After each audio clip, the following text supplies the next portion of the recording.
Do photography guidebooks fuel plagiarism, or are they simply another aid to learn photography?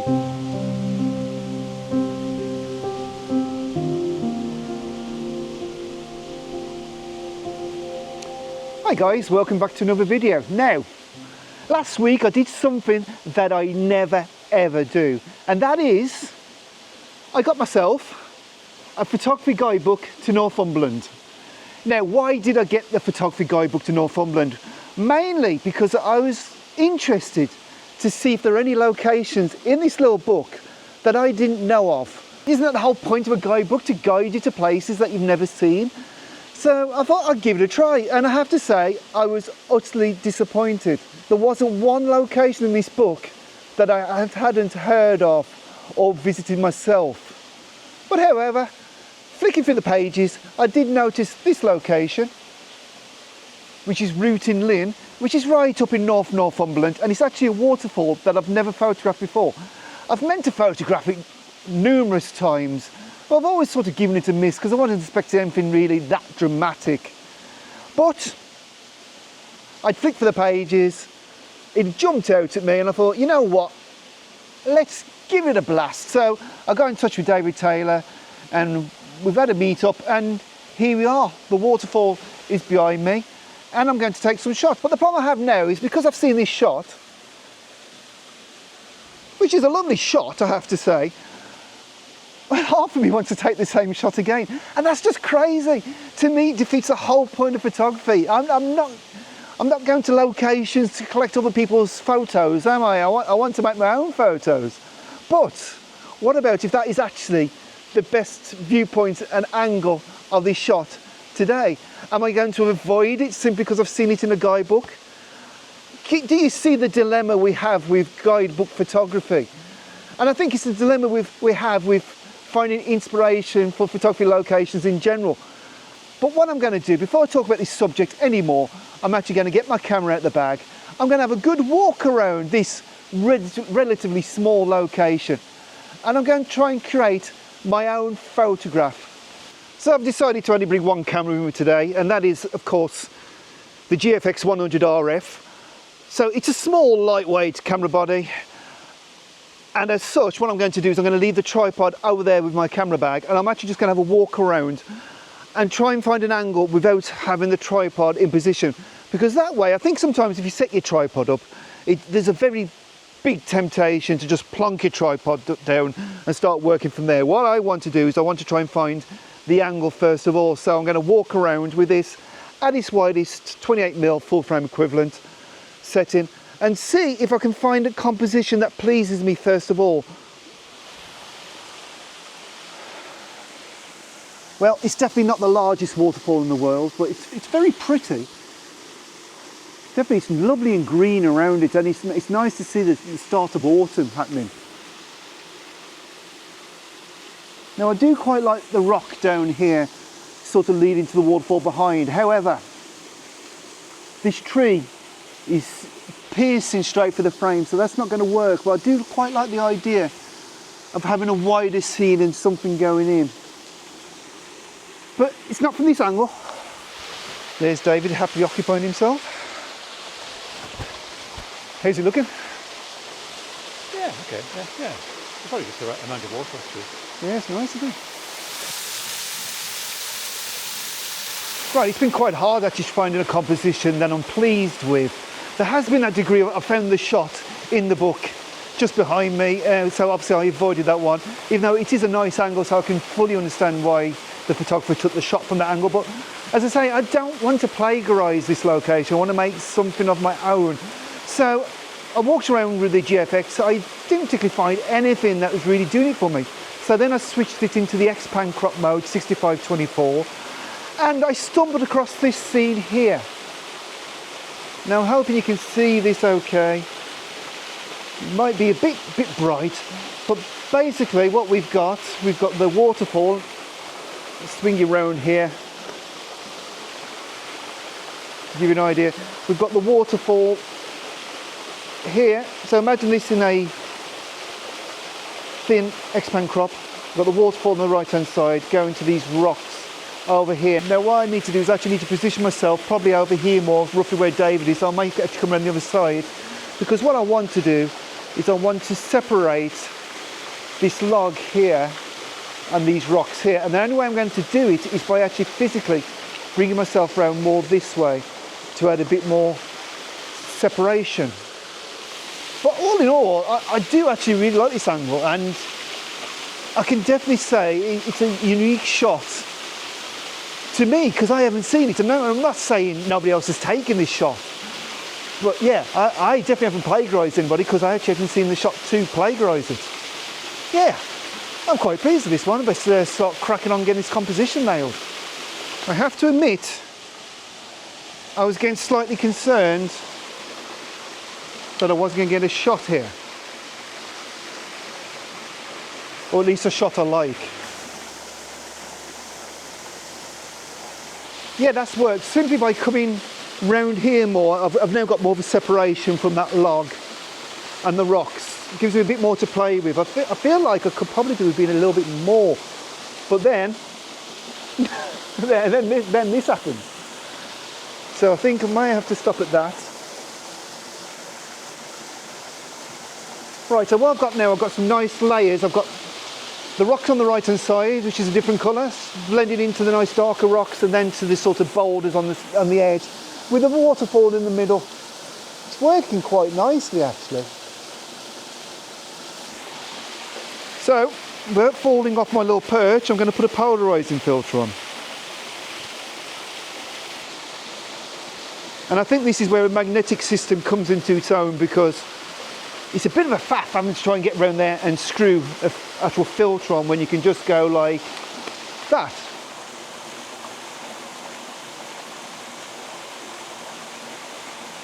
Right, that's nice, right. I'm actually bringing the exposure compensation down. Now I'm bringing the exposure compensation down because the rocks are really dark, so what the camera's trying to do is trying to compensate for dark rocks. So what you will find is in a dark situation, it will come out brighter. So you have to do exposure compensation to bring it down. Now, the reverse is, if I was here and there was snow down here, it would be trying to make the snow darker because of the way it exposes. So then I'd have to do exposure compensation up.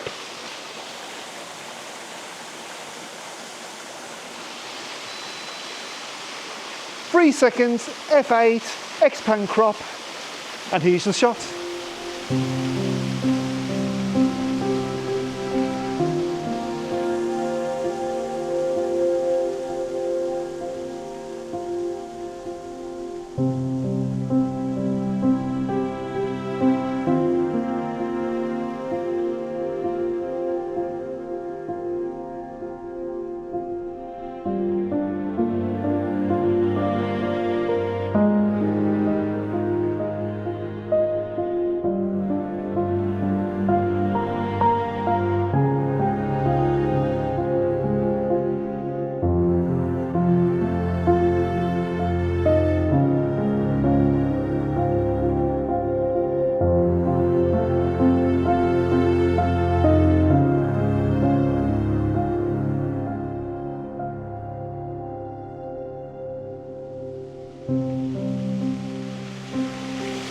Well, David is happily taking photos over there. Meanwhile, I'm struggling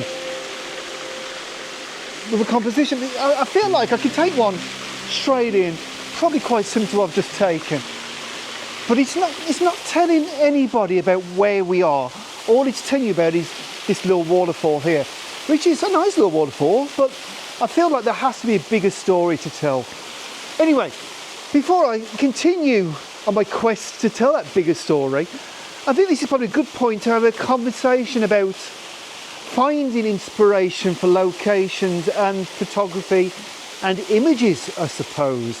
Now, my problem with guidebooks, and the reason why I've never bought a guidebook, is because A, it takes everybody to the same locations. So then what you have a scattering of honeypot locations throughout your county, throughout the country, throughout the world.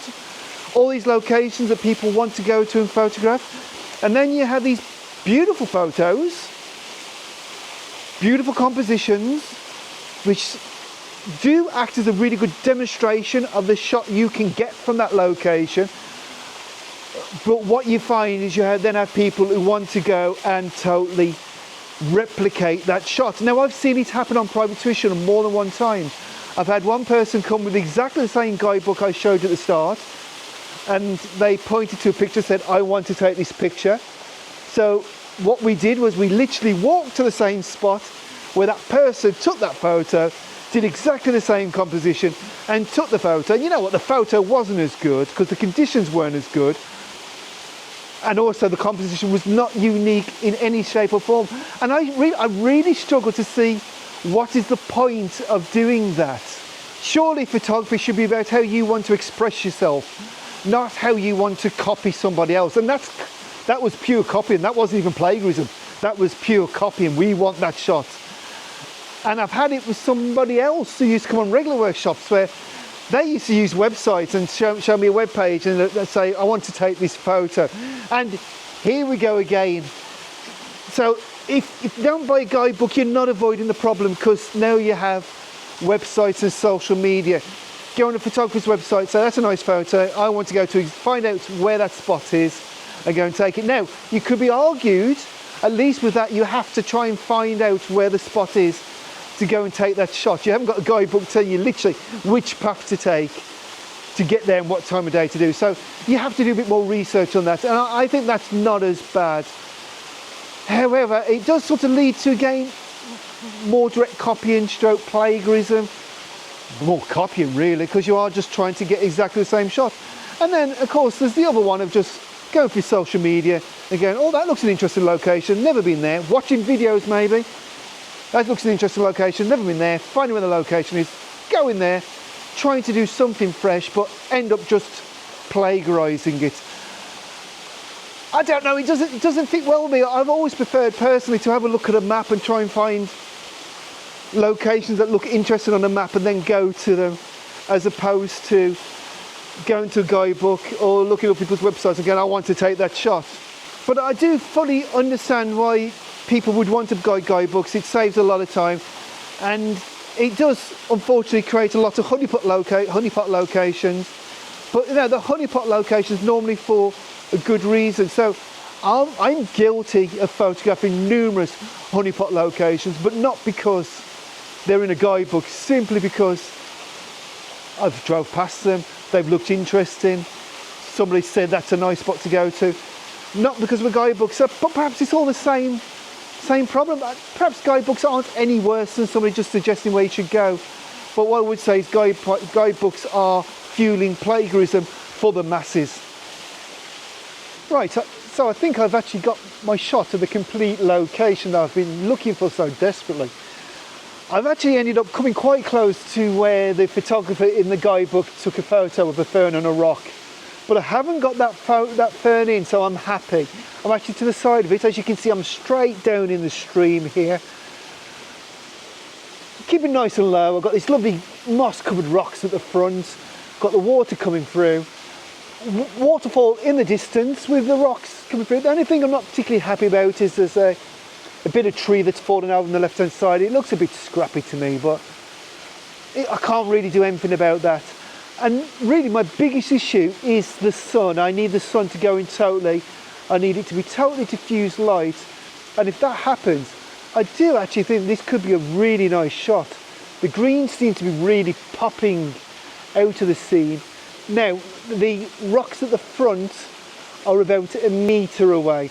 And obviously, the waterfall's probably not infinity away, probably maybe 10 metres away. So I need to find a good focusing point between that, and I'm going to use a pretty high aperture. I'll probably go for f16. So it is going to be pretty much a long shutter speed. But really, it's just a case of me hanging around, waiting for the sun to go in, and when that all happens, if it happens, here's the shot.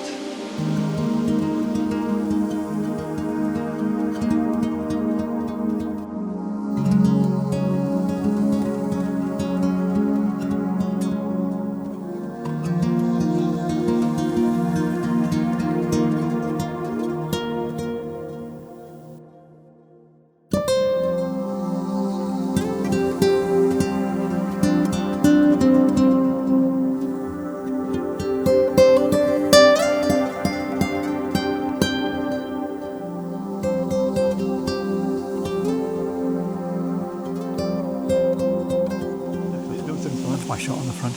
Oh, has he got the cover shot as well? Got cover shot as well, yeah. Yep. Right, so you heard that. Oh, That's David's shot on the front. So that means David is fueling the fire. Oh, so there's a few David shots in here actually, and they're really nice. But David, what are your views then on photography guidebooks? Do you think that they do fuel plagiarism? It is a tricky one, I must admit. I mean, I personally try to avoid using guidebooks. Same here. I try to avoid looking at Instagram or Facebook before I go on a trip, just because subconsciously you can get influenced and just end up shooting something that someone's already shot. But having said that, they are a really quick way to find new locations. Yeah, and I think if you're going to an area you don't know, I could, you know, if you were a visitor coming to Northumberland, I could really understand why you would pick this book up. Oh, definitely. And go to. But what I would also say is that all it's doing is introducing lots of hotspots that people, honeypots as such, that people want to go to and photograph, and basically get all the same shots. Now, what I think one failing omission, big glaring omission for me in this book is the Cheviots. There's hardly anything Cheviot based in here. That's true, yes. Hardly anything at all. And it's criminal, believe me, it's absolutely criminal. That might be good though. It might be good. And now that brings me, what I was thinking while I was waiting for the sun to go in so I could get that last shot was these videos I'm recording, and I'm going to different places, I'm telling you guys where we are, I'm fueling the fire. So I'm just as bad as the people writing these books. So maybe I shouldn't tell you where the shots are being taken. You know, what do you guys think about that? You know, leave a comment. What do you think about guidebooks in general? Well, what do you think about that for? You know, if we record a video, you've recorded videos and you've gone somewhere, you've said like, here we are, you're pretty much doing exactly the same as books do. It is a tricky one because you do want to share these places. Yeah, of course you do. I really enjoy going to these places, so you want other people to see them. But at the same time, you don't want hordes of people sort of tramping all over it and spoiling it. So yeah, there's a definite balance to be struck. And I think we only have to look like some shots in America. I remember seeing a video of Thomas Eaton a while ago, and there was, is it the Arches in America? Oh yeah, okay, yeah. And the amount of people that was, and I've seen it in other photographers, the amount of people waiting to get these shots of the Arches, it's just ludicrous, isn't it? Really? Yeah. Everybody should be trying to get something different, be a bit unique about it. But yeah, necessary evil maybe. Yeah, but it's a really good book though. Well, and Ellen's a nice lady, so. Oh, definitely. I will say I'm not knocking the book at all, and I'm actually in the Yorkshire one, so I'm not in any means knocking the book as such. I do worry that it just creates a mindset of people returning to the same locations to get the same shots. And I think that's the thing that worries me the most, is that people will come to try and duplicate a shot as opposed to taking their own slant on it. Yeah, which is probably good that the Cheviots aren't in there, because that leaves them almost as a blank canvas where you can go and find your own shot. Maybe. It's very true. It's very true. Anyway, guys, I hope you've enjoyed this video. Now, as you've probably known, me and David do run Northumberland photography workshops where we do tell you where the location is. So we are fueling the whole thing. We're just as bad. Well, yeah. But anyway, if you're interested, there's a link below. Just go through to the website, and hopefully by the time you watch this, next year's schedule will be online for you. Excellent. But yeah, if you've enjoyed this video, please do give it a thumbs up and leave your comments about what you think about the great guidebook debate. Does it fuel plagiarism, or is it a necessary evil? And on that note, thanks for watching. If you haven't subscribed to the channel, maybe subscribe to the channel, share with your friends, and I'll see you soon for another one. Thanks for watching.